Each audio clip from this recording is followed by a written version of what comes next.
Let's read Annie and Snowball and the Magical House. A new friend. At school, Annie made a new friend. Her friend's name was Sarah. One day, Sarah invited Annie over to play. Sarah said that Annie could even bring her buddy, Snowball. After school, Annie asked her dad if she could play at Sarah's house. "Sure," said her dad, and he drove her there. Sarah's house looked like a gingerbread cottage. "Wow," said Annie, "I like Sarah's house." "I bet someone bakes a lot of cookies here," said Annie's dad. He knocked on the door. When it opened, Sarah was there with her mother. Sarah's mother was very friendly. She invited Annie and her dad and Snowball inside. "Wow," said Annie. Sarah's house was just full of frilly things, and frilly things were Annie's favorite things. "I like your lamps and your teacups and your flowery chairs," said Annie. "Thank you," said Sarah's mother with a smile. "Sarah and I enjoy being dainty." "Me too," said Annie. Sarah's mother gave Annie's dad a plate of sparkling cookies. She told him she would bring Annie home in time for dinner. Annie's dad was very happy with his cookies. When he left, Annie said to Sarah, "So what shall we do now?" Sarah smiled.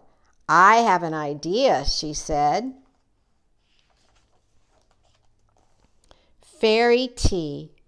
Sarah took Annie into the garden. "It's so pretty," said Annie. The garden had rows of roses and climbing vines and walls of ivy and lovely stone angels. "I love it here," said Annie. "Would you like to make a fairy house?" asked Sarah. "Fairies like to have tea parties, and they need a special garden house just for fairy tea," Sarah said. Annie smiled. Already she was having so much fun. Snowball was having fun too. She was nibbling some lavender. Sarah and Annie searched for a perfect spot for fairy tea. They found one under the large green leaves of a hosta plant. "It's perfect," said Sarah. "Nice and private," said Annie. Then they set about making the fairy house. Annie found pieces of walnut shells the squirrels had left behind. The shells would make perfect chairs. Sarah found a nice smooth stone for a tea table. Together they made walls from small rocks, and they placed rose petals on top to make them pretty. The girls found small red berries and tiny green pebbles and little bits of violet. They found bird feathers and tiny pine cones, and they found a bit of bark with a hole in its center. It was perfect for a fairy door. The fairy house looked magical. Annie and Sarah were proud.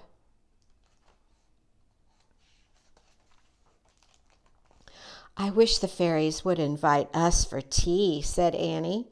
"Maybe someday they will," Sarah smiled. "In the meantime, would you like some cookies and milk?" "Yes," said Annie. She blew a rose petal off Snowball's nose and followed Sarah inside. Home. When Annie arrived home, she had a frilly hanky that Sarah's mother had given her and a handful of radishes for Snowball. And are there any sparkle cookies left? Annie asked her dad. Oops, said Annie's dad. Annie smiled. That's okay, she said. I already had cookies and milk.